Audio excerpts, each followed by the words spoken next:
Hello,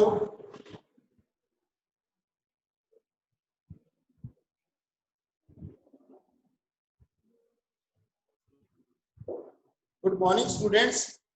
हम lesson कर रहे थे स्ट्रक्चर ऑफ एटम। हमारा लेसन था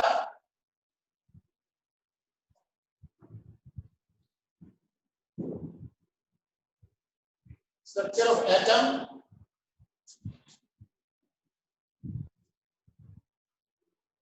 इसमें हमने डिफरेंट मॉडल्स के बारे में पढ़ा था, तो दोबारा से उसी को पहले रिपीट कर रहा हूँ। उसके बाद में नेक्स्ट हम टॉपिक करेंगे कैसे इलेक्ट्रॉन का डिस्ट्रीब्यूशन कैसे होता है, और बोहर मॉडल्स को भी आज हम पढ़ेंगे। और क्या करते हैं बोहर मॉडल्स में, जो इलेक्ट्रॉन का कैसे हम उसको कॉन्फ़िगरेशंस करते हैं। सबसे पहले क्या है कि देखो, सब जो स्टार्टिंग में ऐसा सोचा जाता था कि जो एटम है, एटम इज इंडिविजिबल। ऐसा माना जाता था कि एटम है, इट इज इंडिविजिबल, कि एटम को डिवाइड नहीं कर सकते, एटम में कोई सब एटॉमिक पार्टिकल्स नहीं है। पहले ऐसा माना जाता था, but later on it was that some of the scientists they have given the theory कि atom is made up of three sub atomic particles. किसके जो तीन जो सब एटॉमिक पार्टिकल्स हैं, प्रोटॉन, इलेक्ट्रॉन और न्यूट्रॉन से मिलकर एटम बना हुआ है। सो क्या हम कह सकते हैं कि proton, electron and neutron they are the सब atomic particles of the atom. और ये भी थ्योरी दी गई थी स्टार्टिंग में कि जो एटम है वो एक चार्ज पार्टिकल्स के, ऐसी भी एक थ्योरी दी गई थी। चार्ज पार्टिकल्स का means matter is a charge particle. Ultimately क्या थ्योरी क्या थी, व्हेन वी रब टू ऑब्जेक्ट्स, जब हम कोई भी दो ऑब्जेक्ट को रब करते हैं, देन दे एक्वायर चार्ज।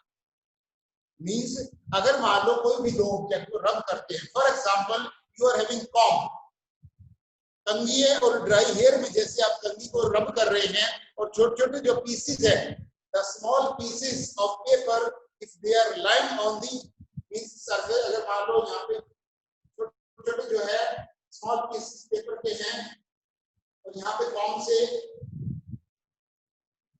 अगर आप उसको रब करके अगर उसके बिल्कुल क्लोज में लाएंगे, now these paper pieces will attract toward the comb. What it indicates that, क्या इंडिकेशन करता है कि हमने जब कॉम्ब को ड्राई हेयर से रब किया, जब हमने कॉम्ब को ड्राई हेयर से रब किया, उस समय कॉम्ब के अंदर चार्ज आ गया, और उसने क्या किया, जो ये पीसेस थे, small pieces of the paper, they were attracted toward the comb. कह सकते हैं कि कॉम्ब के अंदर चार्ज आ गया, और उसके बाद में कॉम्ब ने क्या किया, उसको अट्रैक्ट कर दिया। जो small pieces of the papers, small pieces of the papers, they were attracted by the small pieces of the paper, they were attracted by the comb. Comb के द्वारा वो अट्रैक्ट हो गए, और उसके कारण क्या करते हैं कि जो कॉम्ब है, कॉम्ब चार्ज हो गया। और अब हम बात करेंगे students law of electrostatic charges की बात करेंगे। लॉ ऑफ इलेक्ट्रोस्टैटिक चार्जेस क्या है, उससे पहले लॉ ऑफ इलेक्ट्रोस्टैटिक चार्जेस मैं आपको बताने से पहले I will let you know that what are the two types of the charges.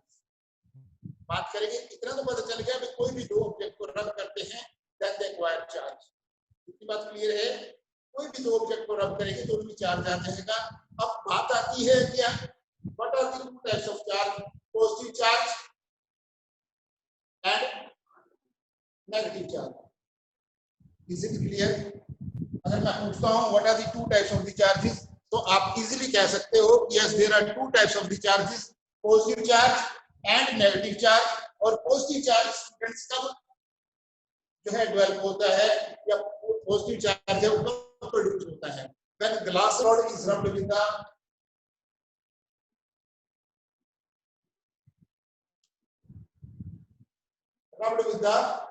silk cloth. When glass rod is rubbed with the silk cloth, that time it acquires. अगर glass rod को silk के कपड़े से रब कर देते हैं, negative positive charge. ये बात क्लियर है? Any doubt in this? Negative charge की बात करते हैं। When ebonite rod,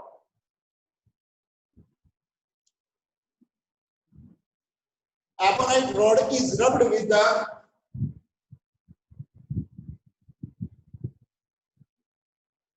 the wool or fur,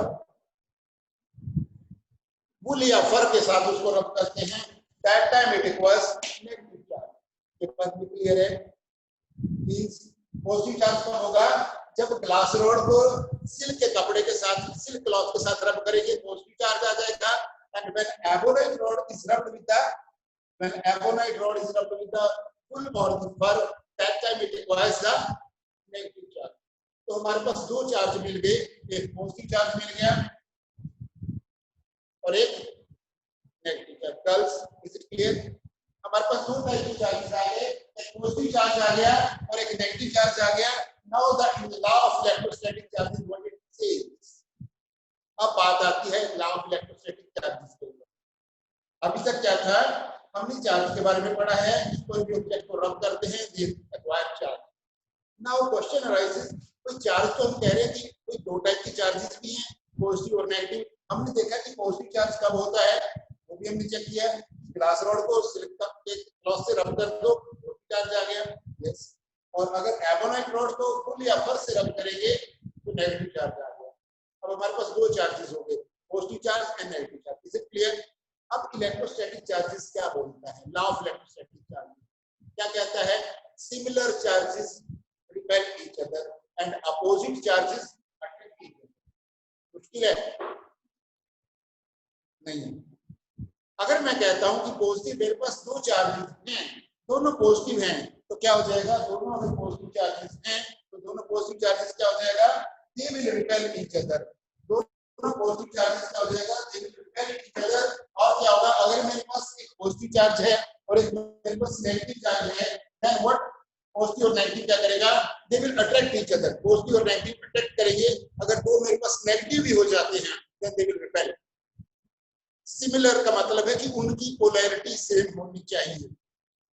बात क्लियर है? जो मैं कह रहा हूं बेटे, मेरी बात समझ में आ रही है आपको? Clear? Now law of electrostatic charges के बारे में बात करते हैं, then we will return to the theory. तो जो डिफरेंट लॉज हैं उसके बारे में, जो डिफरेंट मॉडल है उनके बारे में पढ़ेंगे। ठीक है? पहले क्या थी law of electrostatic charges.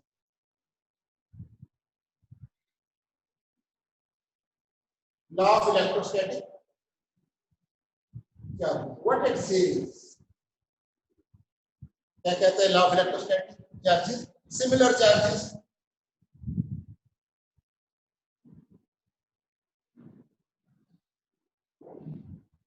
repel each other and opposite charges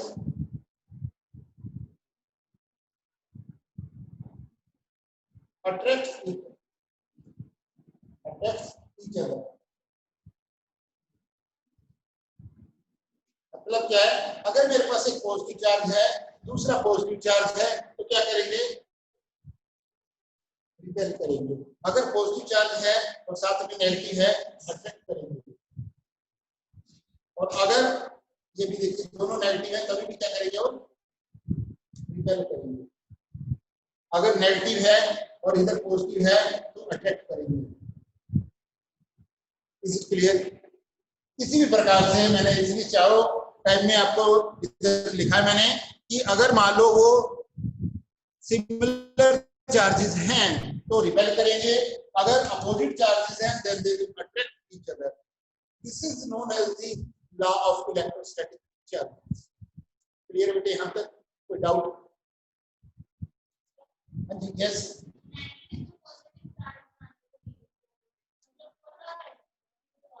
That is with the help of the electroscope। Electroscope जो आपने 8th में 7th में पढ़ा है, वो इलेक्ट्रोस जो स्कोप है, it is used to determine the charge. इसमें हम क्या करते थे, गोल्ड की फॉइल ले लेते थे सेंटर में, फिर उसके लीड्स बनाते थे, वो अट्रैक्ट हो जाते थे। दैट इज अभी आपका just only you should know क्या दो प्रकार के चार्जेस हैं। कोई पॉजिटिव पॉजिटिव होगा, रिपेल करेंगे, नेगेटिव पॉजिटिव होगा, अट्रैक्ट करेंगे, नेगेटिव नेगेटिव होगा, रिपेल करेंगे, नेगेटिव पॉजिटिव अट्रैक्ट। यहां तक क्लियर है? अब बात आती है एटम के बारे में। अगर मैं पूछता हूं आपसे एटम की डेफिनेशन क्या है, एक्चुअली मेरे हिसाब से जो लेसन है स्ट्रक्चर ऑफ एटम, ये पहले होना चाहिए था, जो थर्ड लेसन में बात। कारण पहले पता होना चाहिए ना कि जो एटम है उसका स्ट्रक्चर क्या है, कैसे बनता है, क्या चीज है उसके अंदर। फिर कभी तो हम उसके बाद में पढ़ेंगे उसके बारे में, मोल कंसेप्ट बाद में आएगा ना, तब हमको पता चलेगा भाई एटम क्या है, कंपाउंड क्या है, एलिमेंट क्या है।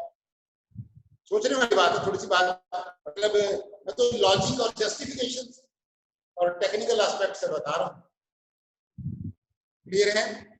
बात करते अगर एटम की मैं बात करूं, एटम क्या है? गार्गी प्लीज स्टैंड अप, बताइए एटम की डेफिनेशन क्या है? एटम क्या है? The smallest particle of an element which takes part in the chemical reaction is called, ठीक है जो मैंने कहा है, बैठ जाइए प्लीज डाउन। एटम क्या है? The smallest particles of element which takes part in the chemical reactions। अगर मैं बोलता हूं कि हाइड्रोजन और ऑक्सीजन मिल गए, हाइड्रोजन ऑक्सीजन मिले, उन्होंने क्या बना दिया? वाटर बना दिया। हाइड्रोजन और ऑक्सीजन ले तो उसका मतलब क्या हो गया? वाटर बन गया। इसका मतलब हुआ क्या? कुछ एटम हाइड्रोजन के थे और कुछ एटम ऑक्सीजन के थे, जब वो मिले तो उन्होंने क्या बना दिया? यहाँ पे मैं लिख रहा हूँ, अगर हाइड्रोजन था और ऑक्सीजन था, मिले तो क्या बन गया? H2O। और अगर देखिए कोई का सिलेबस है कि how to balance chemical equation, but 7th में भी आता है कि आपका केमिकल रिएक्शन वाला है, हीटिंग इफेक्ट ऑफ केमिकल है, एक लेसन है 7th में, वहां पर भी आता है कुछ केमिकल रिएक्शंस हैं, तो आपको बैलेंस करना, तो वहां पर भी आ गया कैसे बैलेंस करना। बैलेंस मतलब जो राइट साइड इनको बोलते हैं, जो राइट साइड में इनको क्या बोलते हैं? जितने मेरे लेफ्ट हैंड साइड में जितने नंबर ऑफ टर्म है, नंबर ऑफ टर्म मेरे राइट साइड में प्रोडक्ट साइड में होंगे, तो मैं कहूंगा मेरी इक्वेशन केमिकल इक्वेशन कैसे है। समझ में आ गया? मैं क्यों आपको जो है थोड़ा सा आपका ये कि सर तो टेंथ की बात इसलिए करनी पड़ रही है क्योंकि जैसे मैं आपको कल लेसन पढ़ा रहा था, बच्चे नहीं आए थे, क्या मैंने मिस कर दिया, but some of student were available, ठीक है? तो उसमें क्या कहते हैं, मैंने बताया था कि जो ट्रिग्नोमेट्रिकल रेशियो है वो क्लास 10 में पढ़ाया जाता है, और जब हम वर्क एनर्जी का लेसन कर रहे थे तो मैंने कहा था W = F × S × cos theta, तो theta is equal to inclination, कल मैंने बताया था, ठीक है? ये डिपेंड करता है, इसीलिए यहाँ पे क्या है इक्वेशंस का, क्योंकि पता है आपको जब तक पता नहीं चलेगा ना, देखो क्या है कि लेसन है जो है उसके अंदर, मैं आपको पहले कल भी कहा था, कोई भी हम जो लेसन पढ़ेंगे उसके बाद अगर मान लो एग्जाम की बात तो है ही है, और अगर उसके बाद भी अगर आप किसी कॉम्पिटिटिव एग्जाम में आप अपियर करते हैं, let it be any science exam, जो भी कॉम्पिटिटिव एग्जाम है, then also you should be able to give the answers if that question is related to this lesson।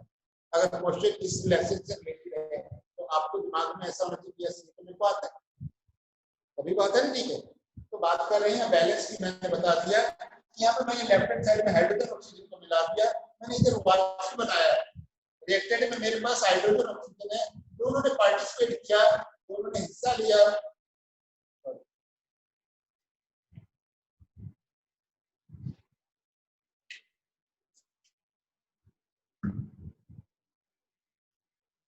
और उस समय क्या बन गया? वाटर बन गया। अब बैलेंस क्या है? मैंने यहाँ पे दो देखिए क्या है, जब तक मैंने यहाँ पे 2 नहीं लगाया था तब इधर हाइड्रोजन 2 थे, इधर हाइड्रोजन 2 थे, बराबर थे, और इधर ऑक्सीजन 2 था, यहाँ जो है 2 है ना। व्हाट इट इंडिकेट्स, अगर मान लो कोई भी एक मैं यहाँ पे लिखता हूँ, if I write down O, ये क्या है? ऑक्सीजन एटम है, क्लियर है? अगर मैं O लिखता हूँ then it is the oxygen atom. If I write down O2, O के नीचे मैंने पैर में क्या लिख दिया? 2, इसका मतलब क्या है? 2 एटम्स, इसको कह सकते हैं 2 एटम्स ऑफ ऑक्सीजन, कह सकते हैं 2 एटम्स ऑफ ऑक्सीजन। और देखो क्या है, ऐसे लिखना वैसे रॉन्ग नहीं है, मगर अगर मैं कह दूं इसको कि इट इज ऑक्सीजन मॉलिक्यूल, क्या कह दूं मैं इसको? ऑक्सीजन मॉलिक्यूल की क्या definition, when two or more atoms combine together then they form the molecule. और अगर मैं इसके नीचे O3 लिख दूं, आप कह सकते हैं कि सर ये फार्मूला तो ओजोन का है, ये फार्मूला है ओजोन का है, which contains 3 atoms of oxygen, जिसके अंदर 3 एटम ऑक्सीजन के हैं। बट ये तो फार्मूला क्या बन गया, ये तो मॉलिक्यूल हो गया, क्योंकि एक एटम होता है, अगर एक होता तो हम एटम है, दो बन गए तो मॉलिक्यूल आ गया। प्लीज मैं बता रहा हूँ कि देखिए क्या एटम कैसे वेरी करते हैं। अगर बात करते हैं और एक एग्जांपल से मैं आपको क्लियर करता हूँ, तो आप कर रहा हूँ।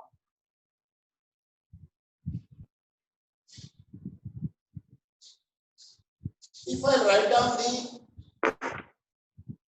carbon plus oxygen, CO2 and CO3,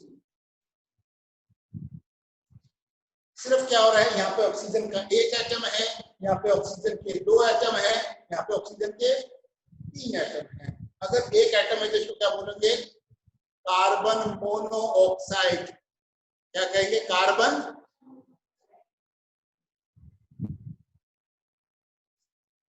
mono oxide. और यहाँ पे 2 आ गया तो कार्बन कार्बन डाइऑक्साइड।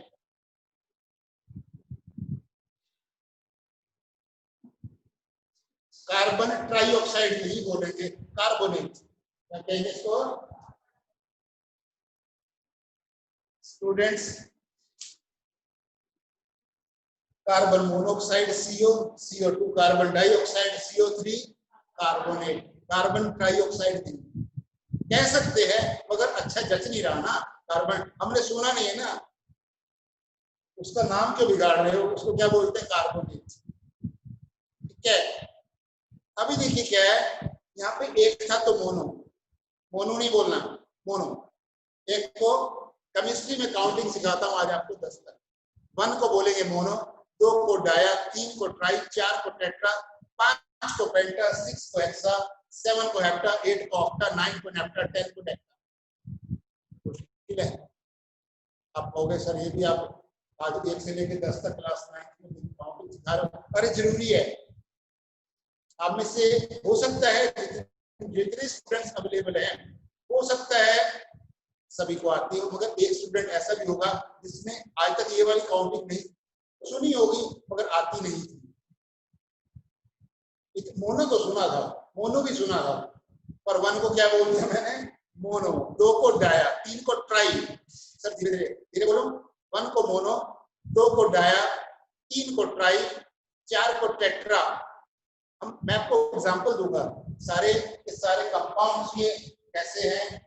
और 5 को पेंटा, 6 को हेक्सा।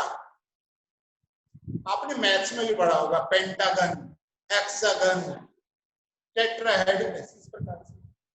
ठीक है, और उसके बाद में हेक्सागन, हेप्टागन, ऑक्टागन, 8 वाले ऑक्टागन, 9 वाले नेप्टा और 10 वाले डेक्टा। होगी 10 तक काउंटिंग। दोबारा से 1 मोनो, ठीक है, इधर 1 कर देते हैं, 1 mono, 2 di, 3 tri, 4 tetra, 5 penta, 6 hexa and 7 hepta, 8 octa, 9 नेप्टा एंड 10 डेक्टा। हो गया। देखो मैं क्यों ये चीजें आपसे शेयर कर रहा हूँ, क्योंकि तो इनका हम ना यूटिलाइज करेंगे, इन चीजों को ना हम यूज करेंगे, फिर आप कहेंगे कि सर इसका मतलब क्या है। तो मैं आपसे कहूंगा ना कि नहीं, ये चीज तो हमने शेयर की थी, मैंने आपको बताया था। यस, अगर मैं लिख देता हूँ कि for example if I write down the, अगर मैं आपसे कहता हूँ कि ये फार्मूला क्या है, कार्बन 1 है, हाइड्रोजन 4 है, तो मैं इसको क्या बोल सकता हूँ, ये मीथेन है। वो बाद में कार्बन कंपाउंड में आ जाता है, वो टेक्निकल चीजें हैं, बट अल्टीमेटली आपको पता होना चाहिए यहाँ पे 4 एटम्स आ रहे हैं। ठीक है, क्लियर, यहाँ तक क्लियर है बेटे। नेक्स्ट है, बात करते हैं एटम की। आपने डेफिनेशन मैंने आपको बताया, atom the smallest particle of the element which take part in the chemical reaction is called atom. It was the thinking of the scientists. It was in their mind that atom is indivisible particle.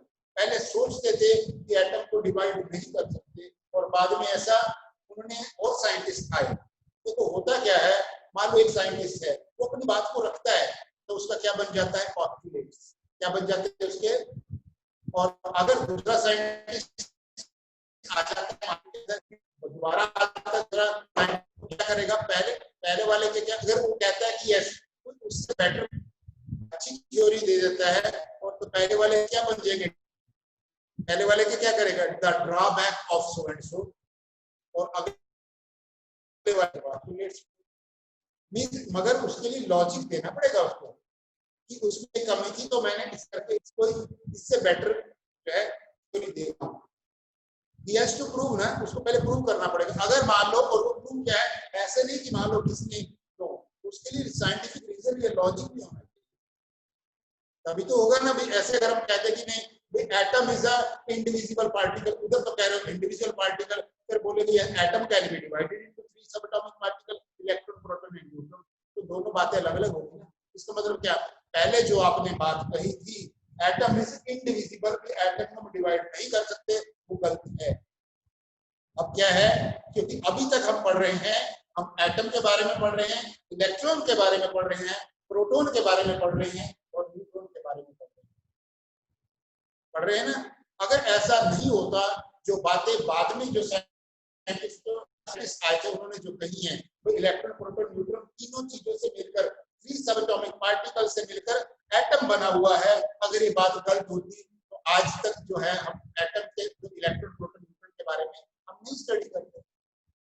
आगे मैं आपको जो mass number के बारे में बताऊंगा, atomic number के बारे में बताऊंगा, वैलेंसी के बारे में बताऊंगा, आइसोटॉप के बारे में बताऊंगा, आइसोबार्स के बारे में बताऊंगा, and with the some of the more and more numerical.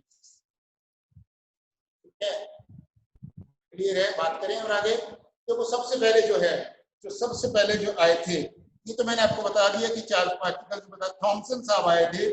Thompson ने क्या किया था कि उसने क्या किया था, एग्जांपल लिया था कि जो क्रिसमस पुडिंग का एग्जांपल लिया था।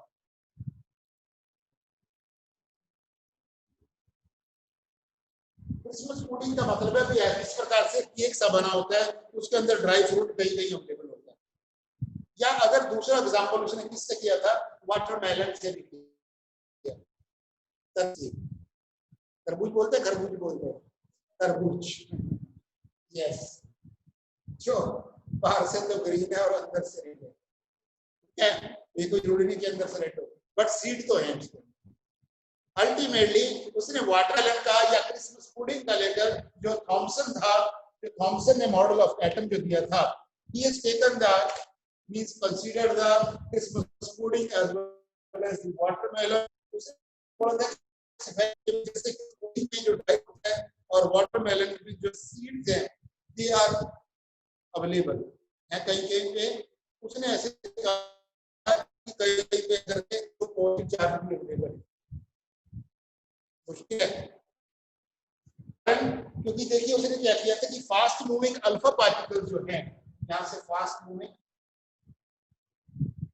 अल्फा पार्टिकल,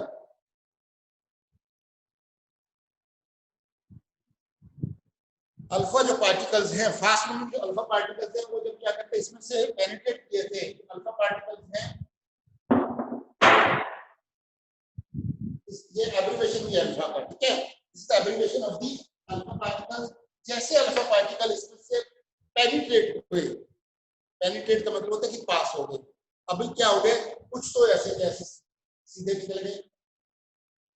देखिए 3 इसमें चीजें मैं आपको बताऊंगा, और मेरी कोशिश रहेगी कि कहीं आपको आप समझ में आता है। अब फास्ट मूविंग जो है, जो अल्फा पार्टिकल है, डायरेक्टली जब इसमें से जाएंगे तो कुछ तो पास हो गए। पास कब होगी, कोई जब अल्फा पार्टिकल, जब इसके अंदर उनको स्पेस मिलेगा, तो पहला पॉइंट क्या आ गया, देयर इज एम्प्टी स्पेस। ये बात क्लियर हो गई भाई, अगर एटम है तो उसके अंदर एम्प्टी स्पेस भी है, ये बात क्लियर, तभी तो पास हो गए।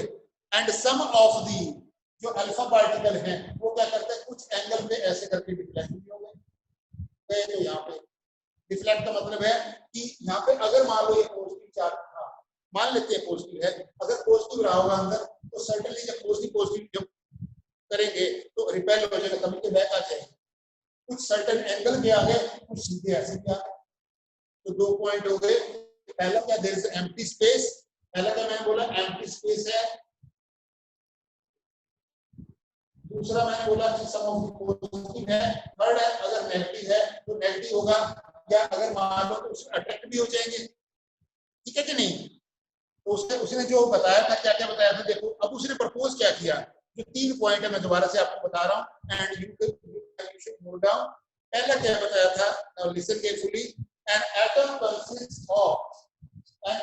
Consist of positively charge sphere and electron are embedded in it. एक पॉजिटिव चार्ज पेयर है और उसके अंदर इलेक्ट्रॉन भी है, ये उसने जस्ट ऐसे बताया। सेकंड क्या बताया था, the negative and the positive charge, the negative and the positive charge equal in the magnitude, so the atom is whole as a electrically neutral। देखो जो जितना ही पॉजिटिव चार्ज उसके अंदर है और उतने उसके अंदर है, क्या होगा, तो इस एटम क्या है वो न्यूट्रल भी है। मींस क्या होगा, अभी मैंने आपसे बात शेयर की कि जो पॉजिटिव चार्ज और नेगेटिव चार्ज है दोनों क्या करते हैं, अट्रैक्ट करते हैं और अल्टीमेटली न्यूट्रलाइज कर देते हैं। क्या है उसके बाद में बताया, Thomson explained that the result of the carried out by other scientists that could not be explained by this model, and we will now the Rutherford model of action। अब इसके बाद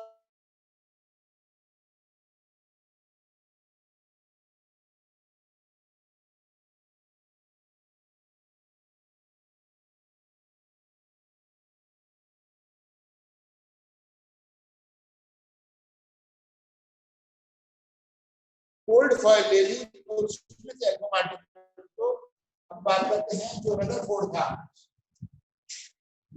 रदरफोर्ड ने क्या किया था,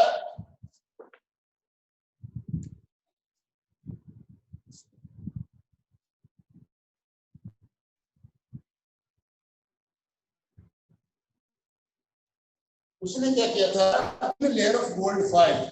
नाउ लिसन, देखिए यहाँ पे इसने भी वही दिखाया है कि जो थिन फॉइल है,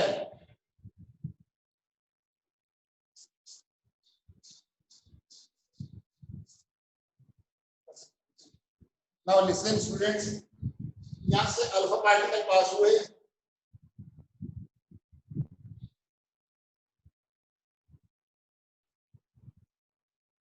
कुछ तो ऐसे पास हो रहे हैं and some of the they have reflected them with a few angles, directly ऐसे भी आया। अभी यहाँ पे उसने गोल्ड फॉइल लिया था, गोल्ड की थिन फॉइल। मैंने आप कहेंगे कि स्टूडेंट्स ये जो सर्कल है, मैंने ऐसे क्लोजली सर्कल जो है क्यों लगाया। जब आपने लेसन पढ़ा था, फर्स्ट लेसन पढ़ा था, तो मैटर के बारे में पढ़ा था। Now that I think that first lesson is not in first lesson में lesson 2 that the is matter around the sphere, और जो बाद में सेकंड एटम मॉलिक्यूल और स्ट्रक्चर देन मैंने ऐसे सर्कल क्यों लगाए पास पास में। आपने देखा था जब भी कोई ऑब्जेक्ट सॉलिड होता था तो सॉलिड होता था, the intermolecular space between the atom is very very close, they closely they are packed, intermolecular force strong, space between the particle is very very less। सारे सॉलिड की प्रॉपर्टी थी ना, definite shape definite volume, और gold क्या है, it is a solid. तो उसने gold की एक फॉइल, फॉइल का मतलब है जैसे आप एल्युमिनियम फॉइल है, जैसे घर में आप क्या करते हैं, खाना जब करते हैं रैप करते हैं तो एल्युमिनियम फॉइल है, इसी प्रकार उसने गोल्ड की भी फॉइल आती होगी। गोल्ड की फॉइल ले ली, उसमें से अल्फा पार्टिकल जो है तो जब उसमें से पेनिट्रेट किया तो उसमें तो कुछ तो पास हो गए, कुछ वापस आ गए, और पास जो है पास हो गए तो इसका मतलब उसने क्या जज किया कि इसमें कुछ एम्प्टी स्पेस है, एम्प्टी स्पेस है, जगह मिली तभी तो पास हो गए, और कुछ वापस आ गए। अगर ये पॉजिटिव थे, मान लो अल्फा पार्टिकल्स के ऊपर चार्ज क्या था, अगर पॉजिटिव है तो इसके अंदर पॉजिटिव चार्ज भी अवेलेबल होगा, तभी तो वो रिफ्लेक्ट का मतलब पॉजिटिव पॉजिटिव क्या कर दिया, रिफ्लेक्ट कर दिया। रिफ्लेक्ट करना रिफ्लेक्ट करना एक ही बात है। हाँ ऐसा है कि कोई भी चीज है, अब बात आती है कि सर रिफ्लेक्ट करते हैं और डिफ्लेक्ट, देखो होता क्या है, अगर मान लो आपने लॉ ऑफ रिफ्लेक्शन में पढ़ा है कि मान लो पहले रे को क्या करते थे, उसमें इंसिडेंट करेगी, फिर वो बाउंस बैक होगी तो उसको रिफ्लेक्शन कहते थे कि नहीं, बाउंसिंग बैक को रिफ्लेक्शन कहते थे। अगर वो सेम एंगल से जितना एंगल आई बनाते थे उतना एंगल आर होता था, आई और आर बराबर होते थे, तभी हम लॉ ऑफ रिफ्लेक्शन करते थे। और यहाँ पे क्या करता है, डिफ्लेक्शन में कोई सर्टेन एंगल पे जो है वो रे जो है वो डेविएट हो गई, रिफ्लेक्ट हो गई, कुछ पास हो गई, कुछ क्या करते हैं जो है मींस अट्रैक्ट हो गई। तो ये सारे के सारे जो है उसमें ऐसा हुआ था। और उसने क्या कहा फिर, उसने ऑब्जर्व क्या किया था, लेकिन 3 पॉइंट्स है। The more everything is written in your NCERT book, इस मैं आपको पॉइंट्स बता रहा हूं। The most of the fast moving alpha particle pass through the state from the gold foil. पहला पॉइंट क्लियर है बेटे? पहले वाले जो क्या था उसमें से ज्यादातर जो अल्फा पार्टिकल है वो क्या हो गए, ठीक है। सेकंड है, some of the alpha particle were deflected by the gold foil through some angle,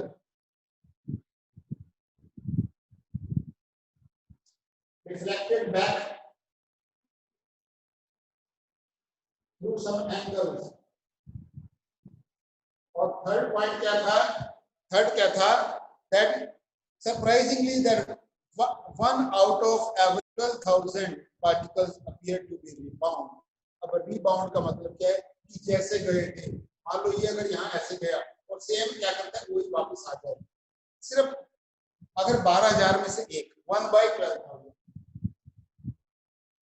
12,000 अगर मान लो अगर 12,000 जो है अल्फा पार्टिकल इसमें से पेनिट्रेट हो, एक जो एक आधा पार्ट एक ऐसा भी था जो सेम जिस रास्ते से गया था उसी रास्ते से आ गया, ऐसा केस भी हो सकता है। बोले वेरी सरप्राइजिंगली एक केस ऐसा भी।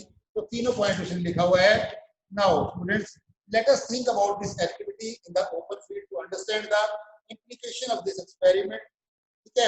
तो उसने फिर बाद में क्या कहा था कि जो मैं पॉइंट्स पढ़ रहा हूँ student, from the similar the responding Rutherford concluded, उसने रदरफोर्ड ने कंक्लूड क्या किया था, एक्चुअली जो सारा कुछ इतना करने के बाद में उसका उसने निष्कर्ष क्या निकाला था, ठीक है। Page number 48 of your NCERT books में most of the space inside the atom is empty. जो मैं आपको कह रहा था कि जब एलिमेंट जो अल्फा पार्टिकल पास हुए होंगे इसका मतलब बीच में उनके क्या रहा होगा। अब जो उसका कंक्लूजन है जब उसकी ऑब्जर्वेशन है तो इसका क्या है, स्पेस होगा उसके अंदर। पहली ऑब्जर्वेशन है there must be space inside the atom, that's why the alpha particle might have passed through that gold foil. Second क्या है, very few particle were deflected from their path indicating that the positive charges of the atom occupy very little space, कि जो उसके अंदर कुछ जो little space है positive जो पार्टिकल्स ने लिया हुआ है तभी क्या करते हैं वो डिफ्लेक्ट बैक हो गए। क्लियर है? और क्या कह रहे हैं,